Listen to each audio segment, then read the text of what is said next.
let me get you a quick recap. The book of Nehemiah is about a normal guy who lives in this place called Babylon, but he's from this place called Israel. And the people of Babylon took over his people of Israel, tore down their temple, tore down the walls, and then took the Israelites to Babylon in exile. All right? 70 years have passed, and some people have gone back to rebuild the temple, but Nehemiah finds out that the walls have not been rebuilt. And this concerns him, because back then, walls around your city meant that your city was safe from attacks from any outside enemies, right? They didn't have any walls, which means they were susceptible to attack in every direction, okay? And this concerned him. He said, we have to get the wall rebuilt to protect our people. And so he asks the king, after praying about it for months and months and months, he asks the king if he can take some people and rebuild the wall. And the king says yes, and he goes, observes the wall, observes the rubble, and says, all right, here's the plan, who's with me? He gets a whole team of people to do it with him. We looked at this last week in Nehemiah 3, where we saw all the people throughout Israel and all their roles in helping and how it really took a village to get the job done, right? But tonight, we're going to see that as soon as momentum starts to go, you see a force opposing it, all right? And you might not be old enough to know this truth in your life, but as soon as growth starts happening in your life, expect opposition, okay? Expect it. Because you ever have one of those days where nothing seems to go your way? Anybody ever have those days? Yeah? You overslept, or you didn't set an alarm, you wake up and you got to get out the door in 8 minutes to be ready for school, you forget to brush your teeth, you have to take this quick shower when you didn't even shower the day before and you couldn't even take care of everything, so you smell. You get out the door, you get halfway to school, you realize you left your book bag at home, right? Or you realize you didn't do your homework the night before. You walk into your first class and you forgot, oh snap, we have a test today. And didn't study for it at all.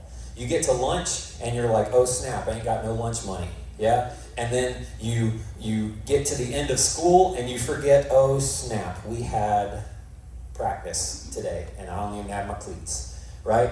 And it's just one of those days where it just piles up. Everything is going wrong and you can't do anything right. We've all had those days, right? Yeah. Sarah had one of those yesterday morning, right? Where she said everything she was doing at work, it was like nothing was going right. Everything was slowing her down.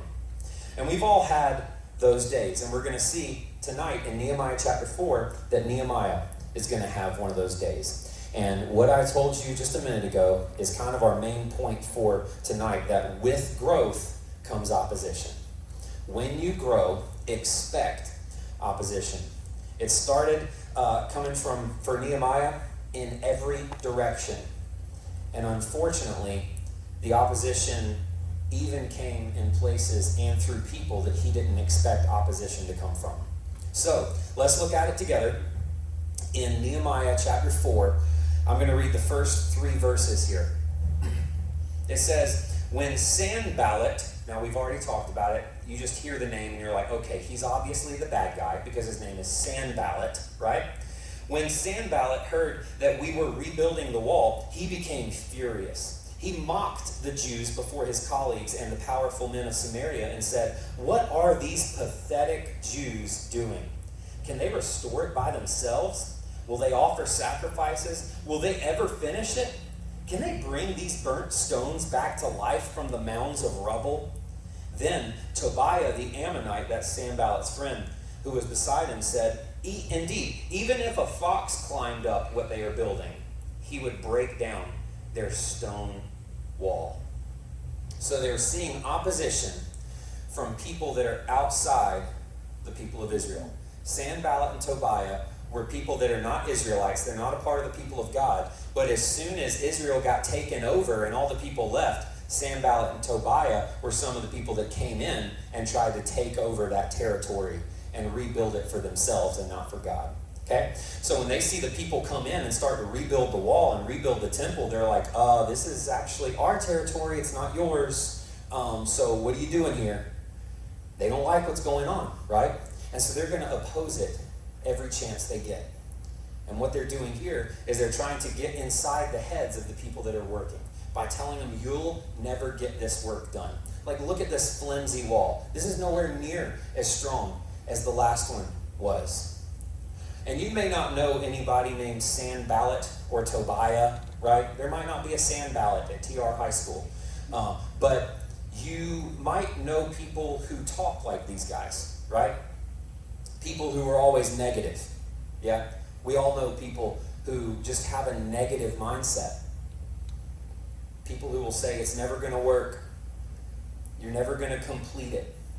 They want to be in your ears all the time. Even though you feel God has called you to do something, they're going to sit back and remind you why you can't do it. You got anybody like that in your life? It just tears you down. As soon as you get going, there's someone that just loves to tear you down and oppose you. Now, this army that Sanballat and Tobiah are trying to build against Israel, they're not trying to physically attack them yet, but what are they doing? They're trying to break them down mentally. Yeah? They're weak. They're not going to do this. They're just by themselves. They've got no help. There's not enough people to come up alongside them. They want to be able to sacrifice at the altar again. They want to get worship back in place. Like, are they going to finish it in a day? That's impossible. They're ridiculing how long it's going to take them to complete and how big of a task it's going to be.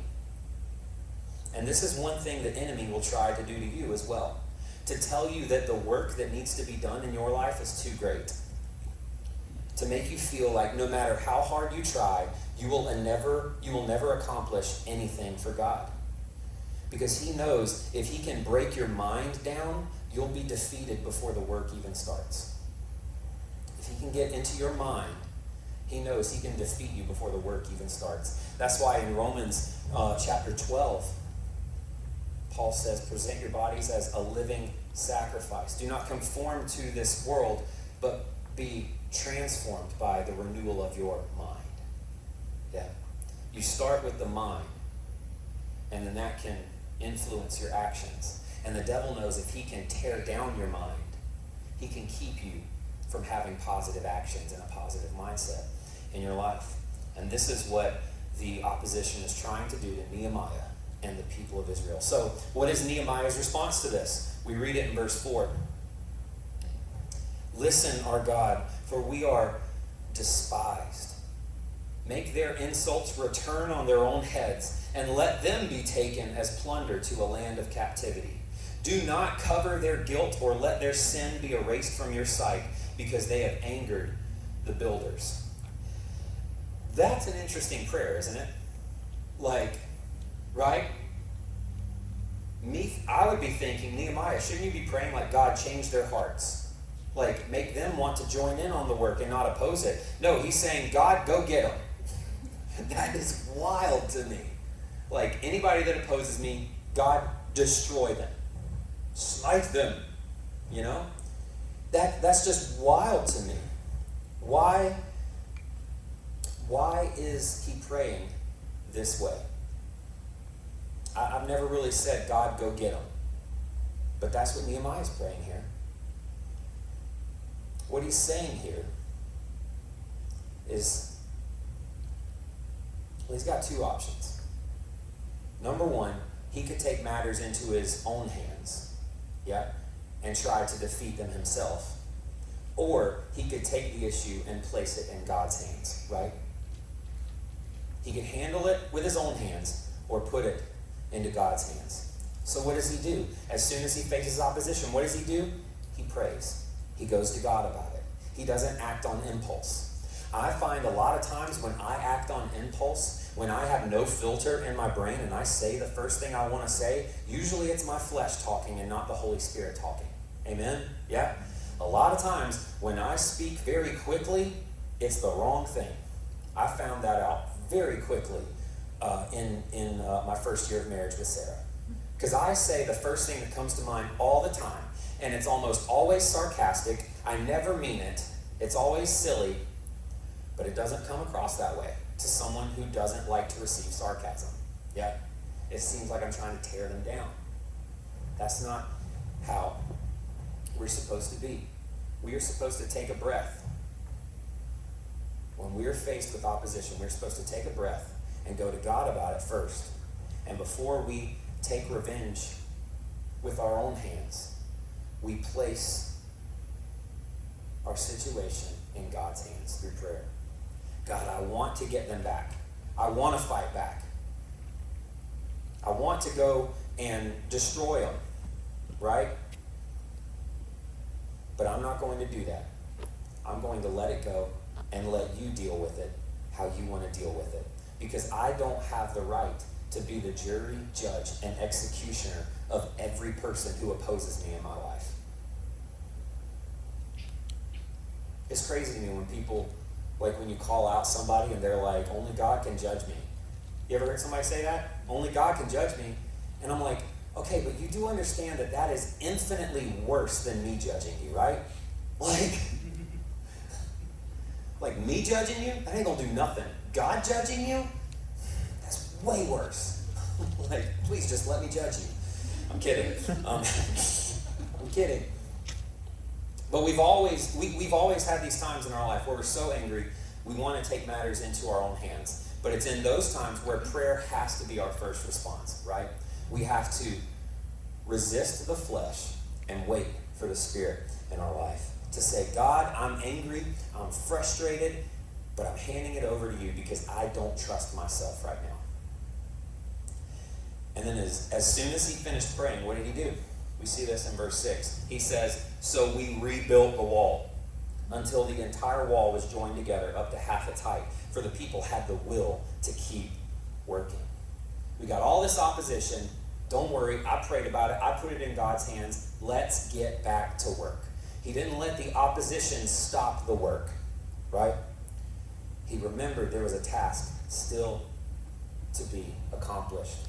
The opposition didn't stop it. The opposition drove Nehemiah even closer to the throne of God and then back to the mission field. Let's keep reading verses 7 through 9.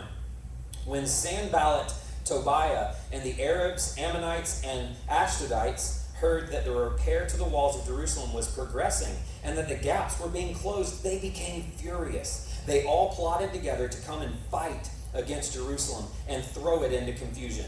So we prayed to our God and stationed a guard because of them, day and night. That last verse is so important. There's opposition coming from the outside. Now they're threatening them physically. And what do? We prayed to our God and stationed a guard because of them day and night. Here's something we've seen before. Did Nehemiah pray about it, or did he plan for it? What did he do? He did both. I prayed to God, but I also stationed guards where we were susceptible.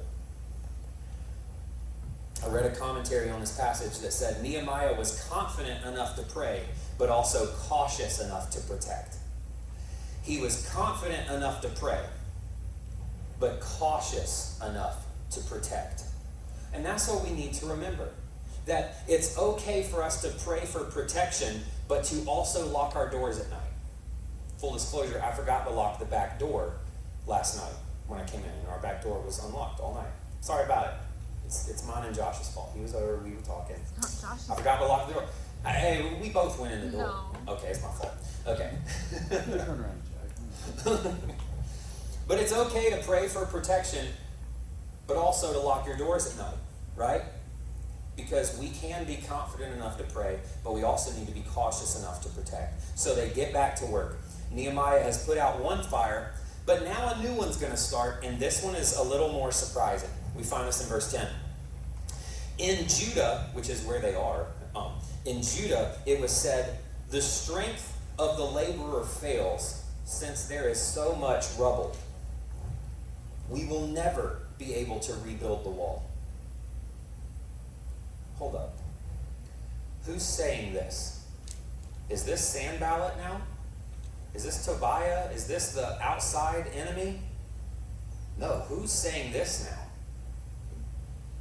This is the workers saying this. This is the people of God saying this.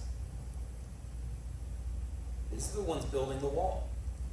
These are the workers now saying, Nehemiah, we're not going to get this done. We're discouraged. There's so much rubble. There's so much work. There's so much conflict. There's so much opposition. And everybody's feeling burdened. The morale is completely gone. We can't do it. We've got to stop. And this is now not just enemies outside the wall. It's what? It's enemies inside the wall. And this is where Nehemiah is like, it's one of those days. Ain't nothing going right. I just put out one fire, and now another one has started. You ever been surprised when God's people lose faith? And there are believers that discourage you from going forward? That's hard when that happens. But it does happen. That sometimes God's people will go, it's too big. Situation is too difficult. I don't know if we can get this done. We can't do anything about it. Just quit. About 6-7 years ago, Radiant Church was meeting at the church at Cherrydale. It's now called Christ Fellowship Cherrydale. But we were meeting there on Sunday nights. And the people showing up to Radiant Church Sunday services was about the same number that you see in this room. And there were a lot of voices going on from other pastors saying, Ricky, why don't you just quit? Like, it feels like the life of Radiant has run its course. Just sell the land and move on. God can use you in many different ways. But that belief never died in any of the pastors and any of the people that were in those services. And now, 6-7 years later, we're building that building. Why? Because when the opposition came, even from the inside, we didn't forget the task at hand. And if I can I illustrate this real quick? I'll need a couple volunteers, if that's okay. Who feels like they'd be like a really good boxer? Oh. Okay, come on, Carrie. Anybody else? Well, come up here and just show us like your boxing stance. Come up here. Come on. Show it to us. The guy put in the shirt. It's got to be legit. I need to feel intimidated. Oh. That's not gonna Jose. happen. Show it to us, Carrie. Show it to us. Come on. Imagine the person you want to punch the most in the face and just get in your stance. Don't look at your dad. I was not looking. Look directly at you, Chuck. Get in your stance. That's not Jose in front of. Oh, Jose's ready. He's in a lose-lose situation, though. If he wins, he's like, dude, she's a girl. And if he loses, it's like, dude, you got beat up by a girl. You can't win. Go, yeah, give me that stance. Give it to me. Yeah. Y'all see these in the UFC? Yeah. He's ready. He's ready. He's shifting the weight. He's got it ready. He's got to move his head. Do you actually walk? Oh. Okay. The next part of this illustration is going to get real hairy then. I'm kidding. This is what the devil wants to do in the church right here. Yeah? Yeah? To get us fighting each other. To get us against each other. To get us to oppose each other. And guess what? When the church is fighting each other, they can't do anything outside of these walls. Yeah? When we fight each other, each of us loses our power. Each of us loses authority from God on this earth. And so what we need to do, get them back up. When we do this, we have no power. When we do this, we have no power, right? Neither of them has power because they're draining each other of their own power. Now, watch what happens. Face that way now. Face that way. Now, instead of facing opposite directions, they're now fighting in the same direction. You see this? And now how much power do they have? Each of them has power to go. They are now infinitely more powerful because they're fighting in the same direction. You see that? They are both fighting in the same direction. They know who the enemy is. They know who the opposition is. And when they're all angled in the same direction, there is so much power. There's so much momentum. Thank you, guys. We'll take bets in our group chats. Who thinks we'll win in a boxing match? We'll take some bets. Okay. But that is the illustration of what the church needs to be. And that's exactly what happened with the people of God. Let's look at verse 13. It says, so I stationed people behind the lowest sections of the wall at the vulnerable areas. I stationed them by families with their swords, spears, and bows. After I made an inspection, I stood up and said to the nobles, the officials, and the rest of the people, don't be afraid of them. Remember the great and awe-inspiring Lord and fight for your countrymen, your sons and your daughters, your wives, and your homes. So now they got a shovel in one hand and a spear in the other. Okay? They're prepared to work here, but they're also prepared to fight and to defend. And what he does is he gives a spear to the head of each household and stations them at the weakest parts of the wall so that they can defend when the opposition comes in. And what does he say to them when they're supposed to defend? He says, don't be afraid. This is in the end of verse 14. Don't be afraid of them. Remember the great awe-inspiring Lord and fight for your countrymen. Fight for your sons, your daughters, your wives, and your homes. He appeals to the fatherhood of the leader of every household, right? It's this weird thing where if somebody comes up to me and insults me to my face, I have this weird tendency to just roll with it and like not fight back and not do anything about it. Like, yeah, it sucks, but I'm not really going to do anything in opposition. Meanwhile, Sarah's going into our closet at home and getting our gun out, and she's like, I'm going to track him down. Yeah? Like, you do something to me, you could do something very mean to me, and it's not going to really do that much to me. But you slightly inconvenience my wife or my daughter, it's going down, Chuck, right? I ain't never been in a fight in my life. But you best believe I'm gonna fight like I've been in a million fights before. Okay? And I'm gonna break my knuckles. On your face. I'm gonna do it. Because I'm going to protect my people, right? This is what a father does. It's also what a pastor does. Because they are called to be a shepherd to sheep. They're called to lead their people, but also to defend their people and stand in the gap for their people, right? And it's also in leadership. If you have any type of leadership in your life, it could be captain of your team. It could be a manager at work. Anything that has you in a leadership, it could be the uniform captain of the marching band, Virginia.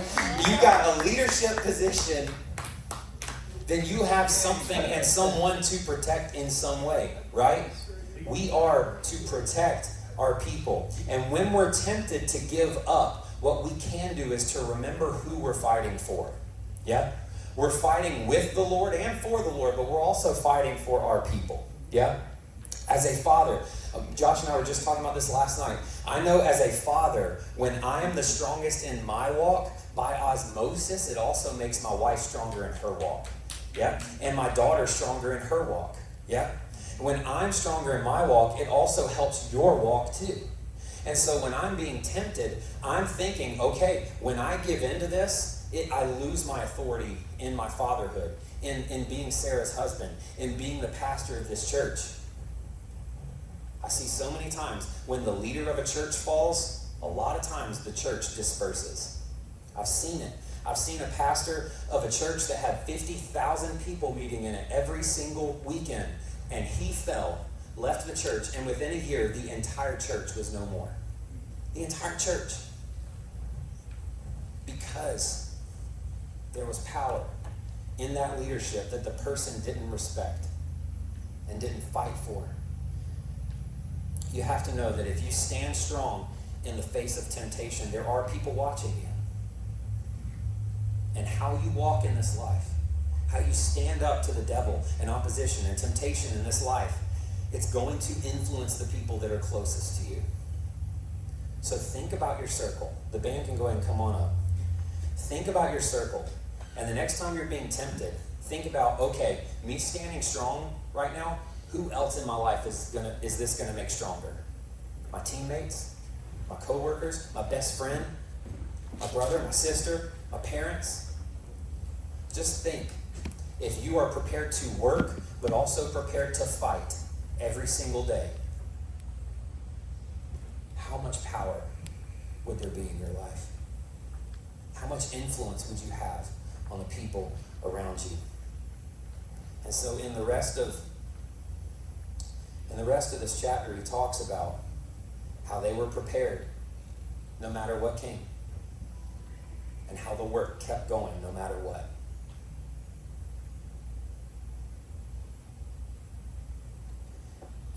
This book is a great book to read in the Bible if you want to be a better leader. I'm telling you, every single chapter in this book has golden nuggets on leadership. And if you want to know how to be more influential in your life and how to lead the people around you better, go to this book. You're going to find so many good things. So, when you grow, expect opposition. But don't let opposition drive you away from God. Let it drive you to God in prayer. If this opposition makes you angry and want to take revenge on other people, don't put revenge in your hands. Put it in God's hands and say, God, you deal with it. I can't do anything about this. Only you can do this. And then get back to work. And if there's opposition coming at you from people of God, remember that we are all called to the same fight. And that fight is never to fight each other. We are called to be one body, one church, worshiping one Lord, Jesus Christ. And when we're fighting in the same direction, we have power. So fight in the right direction